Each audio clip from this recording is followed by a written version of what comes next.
Hi, I'm here with Greg Carslaw. We're going to talk about the little dice game that you've got going, and you've collaborated with three folks. John? Yeah, so this is by me, Andy Hopwood and JP Treen. The game's called Six, and the idea is there are 6 games by 3 designers with 15 dice. So that's £1 a game. It's like 15 dice for free, I guess. Great stuff. The notion behind them is that because we're very different designers who do things in very different ways, that we will design different types of games. So Andy really likes pushing like mechanics, and I don't like that sort of mechanic very much. So we all have sort of different types of games. So people like a dexterity game, I hate a dexterity game. They've got options, and that it's sort of something you can pull out of your pocket and play for a minute with any sort of player if you're waiting for more players for a sort of bigger, deeper game. So the game I was about to show you is a game called Airstrike. Okay. The idea is you have a pile of dice, and you are having your successful bomb as you fly along, and you drop your dice wherever you want onto the table. And whenever you end up with a pair of dice showing the same value, those become interceptors.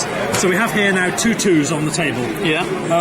So these are now interceptors shooting down my aircraft. My score will be whichever dice is furthest away from the pair. So I'm like, I'll take the D10, that's a nice big dice, and drop it on the other side of the table to give myself a good chance of a high score. Okay. But that's now come up as 6, so if I end up getting a 6 on one of my other dice, that'll also be an interceptor. So I'll maybe drop my 8 next and see what that ends up. And it has ended up as a 6. There was no way we could have faked that for the camera. This is a fair dice.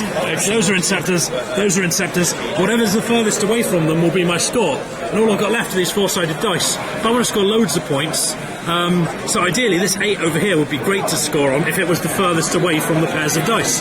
So what I could try and do is see if I could knock the existing dice out of the way and get it into a position that I'm more likely to get a high score. And you've changed its value, is that I've changed its value, that's legal, yeah.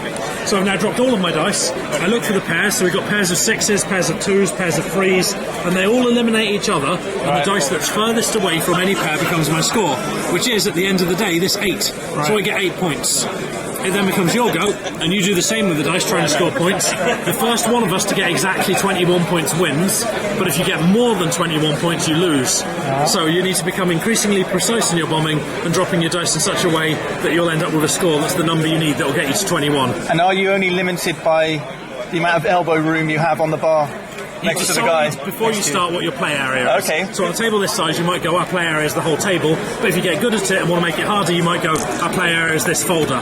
If you drop a dice and it ends up rolling off the play area, then your opponent gets to pick it up and drop it and knock whichever dice they like or land it where they like that'll mess up your plans. And what about height? Height is the height of the card on which the rules are printed. So if your opponent gets very sort of competitive about it, go, oh, that's too low, they can sit there with the card and they can check you. Yeah, that's the height you're allowed to do it. So one of the things about these 6 games is they don't require any components that aren't in the tin. So we've been creative with this. So my Airstrike game uses the card. JP's got a game where you use the tin as a launch platform and the card as a target, and you're trying to flick the dice off and land it on the target. There's also a fencing game where you take all of the rules for all of the different games and you use those to form a piece, and you have your 2 fencers, and as you score points you go back and forward along the piece. So you've made use of these components as well. Yeah, so we tried to pack, this box is as full as it can be. There's not room for a single extra dice in it. There's not room for another card without the D20 being too thick to not fit in the box. So we've really sort of done our all to make the best. We've still got very minimalist components, and then asked ourselves what is the most we could do with these components to make. So how many dice have we got in here? How many dice got in here? 15 dice. We've got the most D6, because D6 is what people tend to need the most of. 1 D20, and then 2 of everything else. So 2 12s, 2 10s, 2 8s, 2 4s. 6. Excellent. And the game's called Six? The game's called Six. And it's £6? £6, 6 games, 6 designers, the game is 6. Sorry, 3 designers, the game is 6. Let's have a game then, shall we? Sure. Brilliant.